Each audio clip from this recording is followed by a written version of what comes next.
আসসালামু আলাইকুম। সিমিস creative lifestyle থেকে আমি সিমি সবাইকে ওয়েলকাম জানাচ্ছি নতুন আরও একটি ব্লগ ভিডিও দেখার জন্য। আজকের ভিডিওটি আমি সকাল থেকে শুরু করেছি। আজকের ভিডিওটি সকাল থেকে সন্ধ্যা পর্যন্ত কন্টিনিউ করব। তো আশা করছি ভিডিও শুরু থেকে শেষ পর্যন্ত দেখলে আপনাদের কাছে অনেক বেশি ভালো লাগবে। তো সকালবেলা উঠে নাস্তা বানাচ্ছি। মেয়ে কিন্তু অলরেডি স্কুলে চলে গিয়েছে। তো হাজব্যান্ডের জন্য লাঞ্চও রেডি করে ফেলেছি। সকালবেলা এত ব্যস্ততার মধ্যে সময় যায়, ডানে বামে কোনো দিকে ঘুরে তাকানোর সময় নেই, রোবটের মতো কাজ করতে থাকি। তো এখানে রুটি বানিয়েছি, ভাজি করেছি, আর এখানে মাছ বোনা করেছি, হাজব্যান্ডকে লাঞ্চে দিয়ে দিব। তো রুটিগুলো সেঁকে নিয়েছি, তারপর সকালের নাস্তা করব একসাথে। হাজব্যান্ড অফিসে চলে গেলেই সাধারণত আমি সকালের নাস্তাটা করি। আর হ্যাঁ, আপনাদের সাথে তো শেয়ার করা হয়নি, আমার শাশুড়ি কিন্তু এখন আমাদের সাথে আছেন, মানে আমাদের বাসায় আছেন। উনি বেড়াতে এসেছেন, তো আপনাদের সাথে আসলে শেয়ার করা হয়নি। তো ভিডিওতে দেখা যায় অনেক সময় আসলে মনে থাকে না ভয়েস ওভার করার সময়। তো যাই হোক, রুটিগুলো সেঁকে নিয়েছি এখন। আর ছেলেকে এর মধ্যে ঘুম থেকে উঠিয়ে ফেলেছে ওর বাবা। তো ঘুম থেকে উঠিয়ে ওকে নাস্তা করানোটা আর যুদ্ধ করানোর সমান। আমার ছেলে একদমই খেতে চায় না, বিশেষ করে সকালবেলা। তো একদম খালি পেটে আমার ভালো লাগে না স্কুলে নিয়ে যেতে। তো অনেক জোরাজুরি করে হলেও, অল্প কিছু হলেও আমি খাইয়ে তারপর স্কুলে নিয়ে যাই। তো সকালবেলা আর কোনো ভিডিও শ্যুট আমি করতে পারিনি, সময় ছিল না। তারপর এখনের যে ব্লগগুলো দেখতে পাচ্ছেন সবগুলো স্কুল থেকে আসার পরে। এই বাটি, প্লেট, কাপ, ফ্রিজ, মানে এগুলো ক্যাবিনেট থেকে বের করলে দেখা যায় আবার অনেক সময় মনেও থাকে না যে আবার রাখবো। তো সাথে সাথে যদি রেখে দেওয়া যায় তাহলে কিন্তু ভালো, নয়তো একসাথে অনেকগুলো জমে যায়। আমার আসলে এরকম হয়। তো আপনাদের কীরকম হয় জানি না, মানে ক্যাবিনেট থেকে বের করতে করতে দেখা যায় অর্ধেক বেরি করে ফেলেছি আর রাখার নাম নাই। তো যাই হোক, সব কিছু গুছগাছ করে রেখে এখন পুরো বাসাটাই আমি গুছিয়ে নেব অফ ক্যামেরাতে। সর্বপ্রথম প্রতিদিনই আমি বেডরুমগুলো গুছাই, আর এই লিভিং রুমটা আমি সবার শেষেই গুছাই। আর এই রুমটা আমাদের এলোমেলো বা নষ্ট কম হয়, কারণ এই রুমে বেশি একটা আসা হয় না। একদম কর্নারে এই রুমটা পড়েছে, সেজন্য বেশি একটা আসা হয় না। আমার ছেলে বেশি আসে আর কি, ও এসে খেলাধুলা করে। তো লিভিং রুমের ট্যুর একসময় আপনাদের সাথে শেয়ার করব। এখন পর্যন্ত আমার সেরকমভাবে সাজানো হয়নি। আর ওয়ালমেটগুলো সব আমি সেন্টার টেবিলের নিচে দেখেন রেখে দিয়েছি, এখন পর্যন্ত ওয়ালে সেট করিনি। বাসা চেঞ্জ করলে দেখা যায় বাসা তো গুছানো হয়ে যায়, কিন্তু দেয়ালগুলো সাজাতেই দেরি হয়ে যায়। তো ড্রিল করা হয়ে গিয়েছে, আস্তে ধীরে কাজগুলো করব। আসলে আমি বিজনেসের সাথে জড়িত, আপনারা তো জানেন।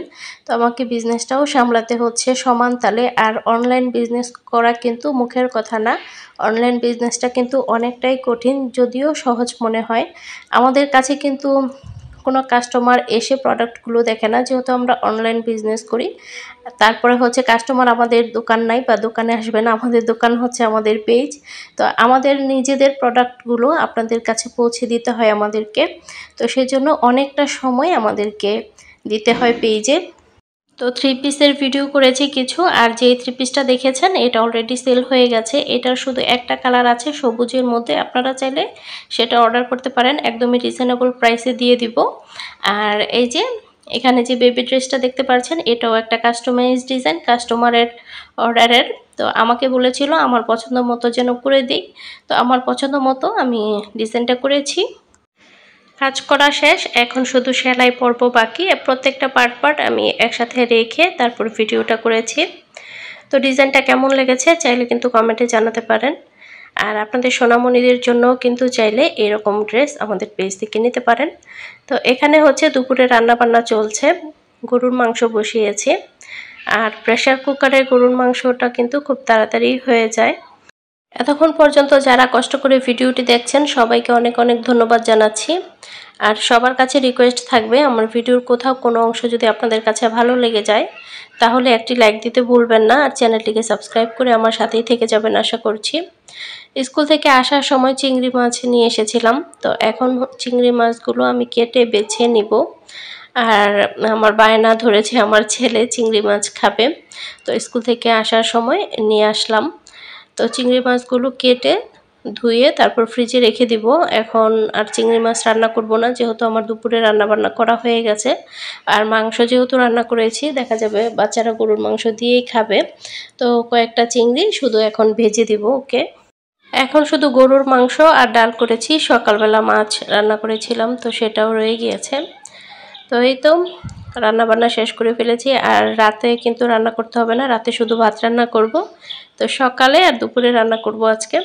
তো এক এক দিন এক এক রকম, যেদিন অর্ডারের কাজ করি সেদিন কিন্তু আমি সকালবেলায় সারাদিনের রান্নাবান্না কমপ্লিট করে ফেলি। একটু গুছিয়ে কাজ করলে দেখা যায় অনেকটা কাজ একসাথে করা যায়, হাতে অনেকটা সময় পাওয়া যায়। একটু প্ল্যানিং করে কাজ করতে হয়। তো চিংড়িগুলো আমি বক্সে ভরে ডিপ ফ্রিজে রেখে দিব। মধ্যবিত্ত ফ্যামিলির বউ হয়ে সীমিত ইনকামে যেভাবে সচ্ছলভাবে আমি আমার সংসারটাকে চালাই, একটু গুছিয়ে স্মার্টলি কাজ করলে কিন্তু আপনিও সারা বছর বা সারা মাস একই রকমভাবে আপনার সংসারটাকে চালাতে পারবেন। অনেক ফ্যামিলিতে দেখেছি মাসের শুরুতে যখন বেতন পায় সে তখন এমনভাবে বাজার করে, এমনভাবে খাওয়া দাওয়া চলাফেরা করে, 15 দিন যেতে না যেতেই বেতনের টাকা শেষ। তো তারপরে হচ্ছে ধার দেনা করে চলে। আলহামদুলিল্লাহ আমাদের কিন্তু কোনো রকমের ধার দেনা নেই। আমার হাজব্যান্ডের যেরকম ইনকাম সেভাবেই আমরা আমাদের লাইফটা লিড করার চেষ্টা করি। কখনোই কিন্তু আমাদের ইনকামের চেয়ে বেশি চলা আমি পছন্দ করি না। আমার কথা হলো যতটুকু আয় ততটুকুই ব্যয় করব আমরা, তার চেয়ে বেশি না। হাওলাত করে বা ধার করে শপিং করা, খাওয়া এগুলো আমার একদমই পছন্দ না। আর সবচেয়ে বড় ব্যাপার হচ্ছে বরকত। আল্লাহ যদি বরকত দেয় তাহলে কিন্তু অল্প টাকাতেই স্বাচ্ছন্দ্যভাবে আমরা চলতে পারি। আর যদি ইনকামে বরকত না থাকে, অনেকে দেখবেন লাখ লাখ টাকা ইনকাম করে মাসে, কিন্তু মাস শেষে ওনাদের টানাটানি লেগে যায়। বা আমরা সাধারণ মানুষ যেভাবে খাওয়া দাওয়া করি, চলাফেরা করি, ওরা সেরকমভাবেও করতে পারে না। তো এটা হচ্ছে একটা বরকত। তো আল্লাহর কাছ থেকে কিন্তু এগুলো চেয়ে নিতে হয় বা আল্লাহর কাছে চাইতে হয়। আর সব সময় শো অফ করাটা বন্ধ রাখবেন সবাই। শো অফ করবেন না, মানুষকে দেখানোর জন্য কোনো কিছু করবেন না। অনেকেই আছে মানুষকে দেখানোর জন্য খায় বা দেখানোর জন্য শপিং করে, এই জিনিসটা অ্যাভয়েড করবেন। আর বাহিরে খাবার বা রেস্টুরেন্টে খাওয়াটা কমিয়ে দিতে হবে, কারণ এতে করে কিন্তু অনেকটা খরচ হয়ে যায় মাস শেষে। তবে আপনারা চাইলে মাসে একবার যেতেই পারেন বাচ্চাদেরকে নিয়ে, যেহেতু বাচ্চারা কিন্তু বাইরে খেতে পছন্দ করে। তো মাঝে মাঝে যাওয়া কিন্তু খারাপ না, কিন্তু এটা অভ্যাসে পরিণত করবেন না। আর আমরা মাসিক যেই শুকনো বাজারগুলো, এগুলো আমরা কিন্তু প্রতি মাসের শুরুতেই করে ফেলি একবারে। আর একবারে করলে দেখা যায় বরকত পাওয়া যায়। তবে মাছ মাংস এগুলো কিন্তু আমরা একসাথে কিনে রাখি না, কারণ আমার হাজব্যান্ড হচ্ছে ফ্রিজের খাবার বেশি দিন রাখলে খেতে পারে না, পছন্দ করে না। সেজন্য আমরা মাছ মাংসগুলো দেখা যায় প্রতি সপ্তাহের হিসাবে এরকম করে করি আর কি। তো আমার টিপসগুলো আপনাদের কাছে কেমন লেগেছে অবশ্যই কমেন্টে জানাতে পারেন। তো আজকের মতো ভিডিওটি এখানেই শেষ করছি। আল্লাহ হাফেজ।